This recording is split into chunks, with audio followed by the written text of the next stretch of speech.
Alhamdulillah, salatu wassalamu ala Rasulillah wa ala alihi wa ashabihi wa man tabi'ahum ila yaumil qiyamah ma ba'd. Tauhid itu seperti juga digambarkan oleh Allah Subhanahu wa taala dalam Al-Qur'an itu adalah pangkal gitu. Kalau dalam Al-Qur'an itu disebut kalimah thayyibah. Jadi Allah memperumpamakan kalimat thayyibah itu kasajaratin thayyibah, seperti pohon yang baik. Asluha thabitun, akarnya itu menghunjam dalam. Wa far'uha fis sama, kemudian cabang-cabangnya menjulang tinggi ke angkasa.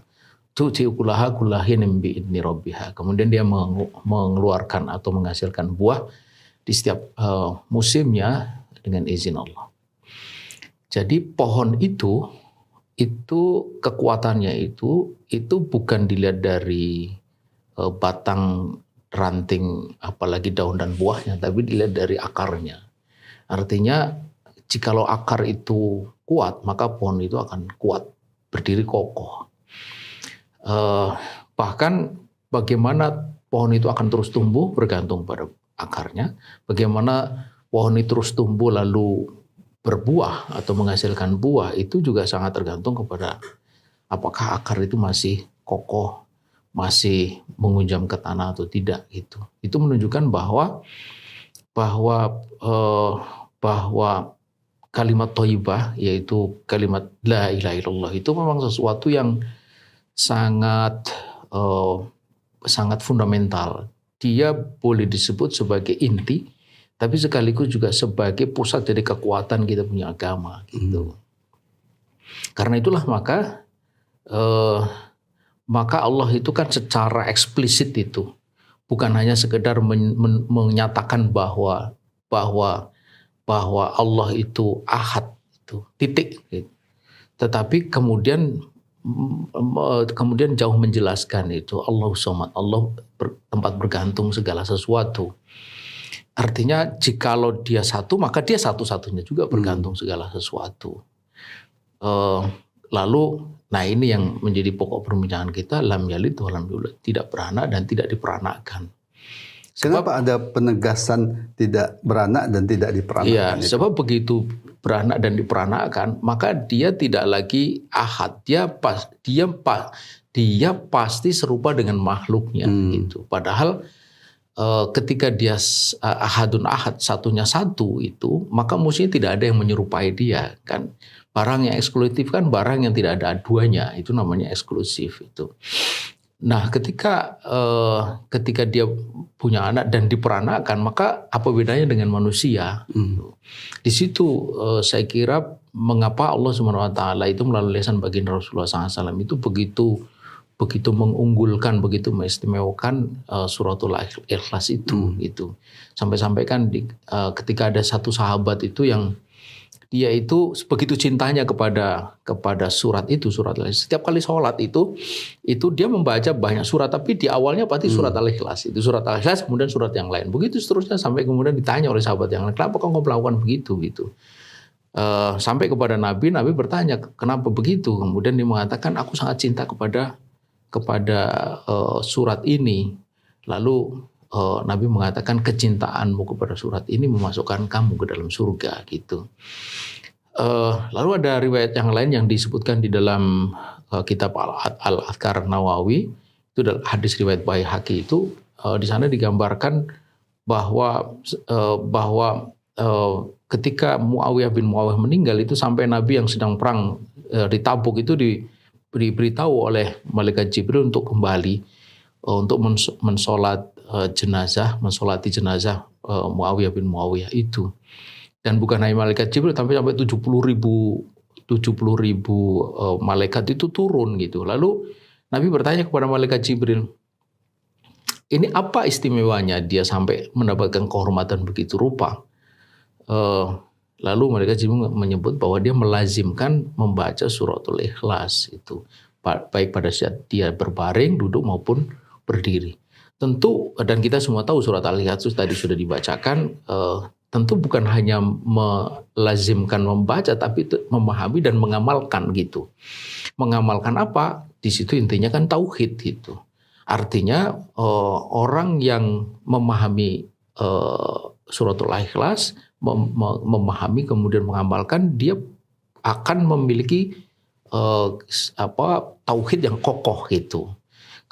Tauhid yang kokoh yang diantaranya ada satu keyakinan bahwa Allah itu esa, Allah tempat bergantung segala sesuatu, dia tidak beranak dan tidak diperanakan. Sesuatu yang ini hari khususnya atau terlebih di bulan-bulan seperti ini, bulan Desember itu mengalami gangguan luar biasa gitu. Ya, banyak pihak yang mengatakan agak sulit ya mencerna ya ketika Tuhan itu dalam satu zat itu dia sekaligus Tuhan sekaligus sebagai anak gitu ya. Bagaimana Ustadz Ismail melihat sulitnya mencerna ini? Iya, disitulah maka Nabi itu disitulah Allah Subhanahu Wa Taala itu menegaskan gitu.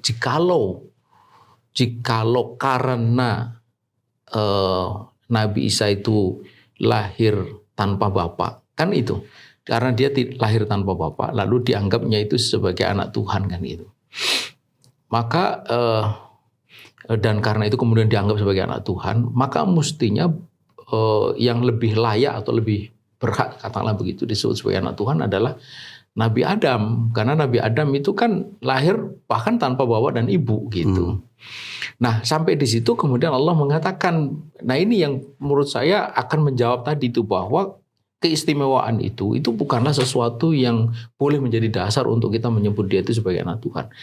Allah mengatakan, inna mathala Isa indallah kamathali Adam. Sesungguhnya perumpamaan Nabi Isa di sisi Allah itu seperti Nabi Adam. Khalaqahu min turab tsumma qala lahu kun fayakun. Dia menciptakan dari turab, dari tanah, tsumma qala lahu kun fayakun, jadi jadilah gitu. Artinya bagi Allah itu bukan sesuatu yang sulit itu, dan itu pula memang yang sempat yang sempat merasa aneh pada Siti Maryam gitu.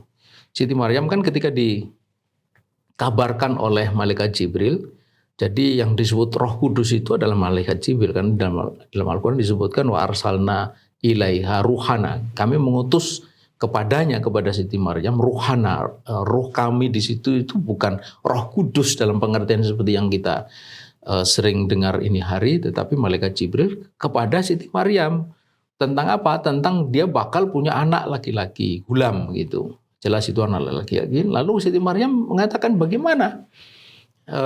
Anna yakunu li gulamun walam yamsasni basar. Aku tidak pernah disentuh sekalipun oleh laki-laki. Artinya tidak, dalam tafsir itu disebut tidak pernah disetujui oleh laki-laki manapun. Wala aku bahagia, dan aku bukanlah orang-orang yang termasuk orang yang berzina gitu.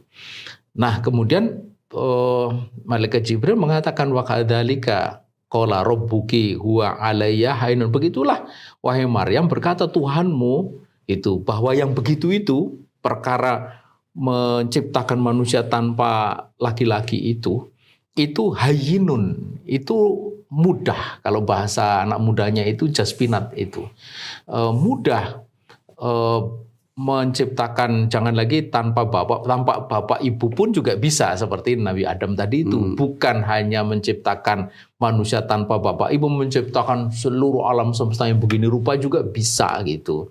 Karena itu tidak sama sekali tidak boleh dengan dasar itu lalu dikatakan bahwa Tuhan itu punya anak. Dan penting untuk dicatat ya, bahwa ketika ada manusia yang menuduh Allah itu punya anak, itu dikatakan di dalam Al-Quran itu sebagai sayun idun. Itu kalau kita membaca tafsirnya itu dikatakan sebagai kemungkaran yang sangat besar. Laqad ji'tum sayan idda.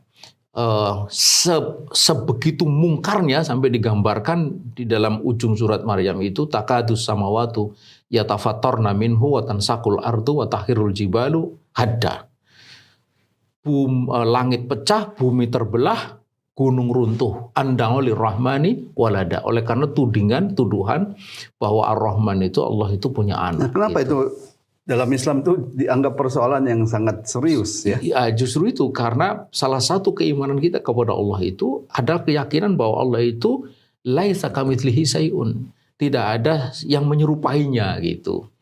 Makanya dalam tauhid yang lain kan mukhalafatul lil khawadisi kan gitu. Jadi tidak ada yang menyamainya. Dia berbeda dari yang lain-lainnya.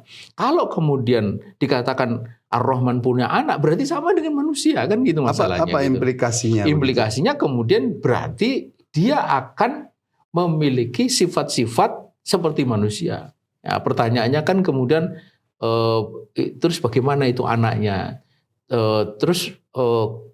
Siapa bidannya gitu kan?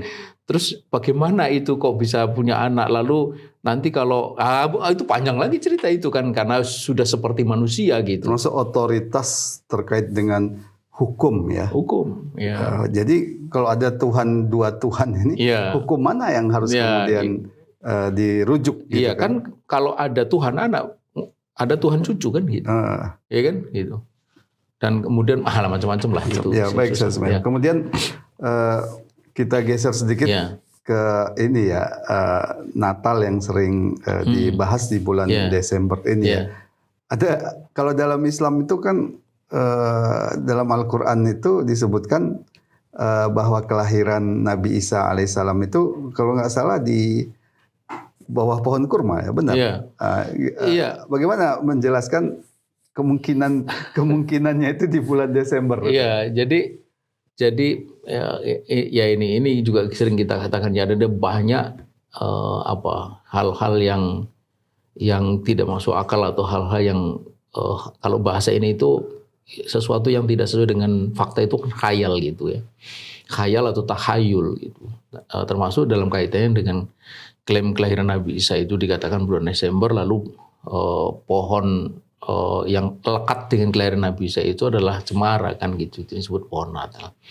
Nah kalau kita merujuk kepada Al-Quran maka jika ada pohon yang lekat dengan kelahiran Nabi Isa itu adalah tidak lain pohon kurma gitu. Karena ketika Siti Maryam itu dia setelah tahu dia hamil kan oleh kaumnya itu kan ya sebutlah di-exclude gitu ya, diusir.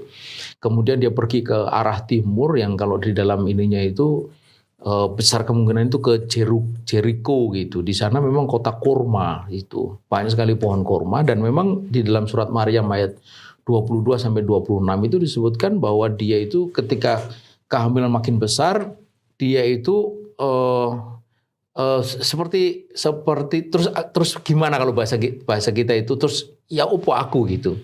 Lalu kemudian malaikat Jibril mengatakan bahwa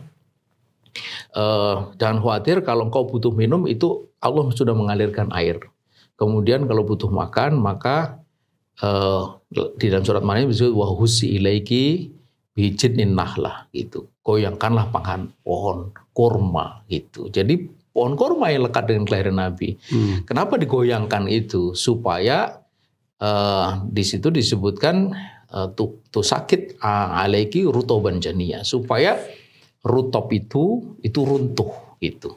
Nah menarik Ustadz Farid kalau kita rutop itu dimention secara khusus di dalam Al-Quran. Dalam surat Maryam itu. Dimension itu artinya bahwa periode kelahiran Nabi Isa itu pada satu fase pertumbuhan kurma yang namanya rutop. Nah itu.